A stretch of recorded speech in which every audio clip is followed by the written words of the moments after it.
আফগানিস্তানদের জন্য অস্থায়ী সুরক্ষা মর্যাদা বাতিল করল ডোনাল্ড ট্রাম্প প্রশাসন। তালেবান শোষিত দেশটির নিরাপত্তা পরিস্থিতির উন্নতির কথা উল্লেখ করে এই সিদ্ধান্ত নেওয়া হয়েছে। সোমবার হোমল্যান্ড সিকিউরিটি বিভাগ জানায়, আফগানিস্তানদের জন্য অস্থায়ী সুরক্ষা মর্যাদা বাতিল করা হচ্ছে।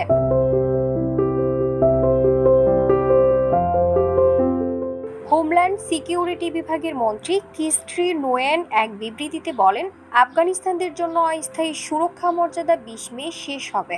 তিনি আরও বলেন, আমরা আফগানিস্তানদের পরিস্থিতি পর্যালোচনা করেছি।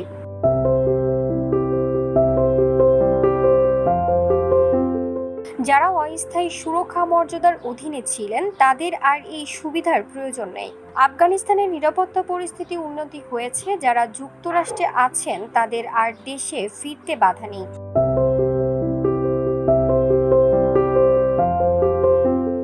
যুক্তরাষ্ট্রের সাবেক প্রেসিডেন্ট জো বাইডেন বেশ কয়েকটি দেশের নাগরিকদের জন্য পিটিএস সুরক্ষা বৃদ্ধি করেন। তবে দ্বিতীয় মেয়াদে ক্ষমতায় এসে ডোনাল্ড ট্রাম্প অভিবাসন বিরোধী কঠোর ব্যবস্থা অংশ হিসেবে হাইতি, ভেনেজুয়েলার মতো কয়েকটি দেশের নাগরিকদের কাছ থেকে পিটিএস সুরক্ষা প্রত্যাহারের পদক্ষেপ নেন।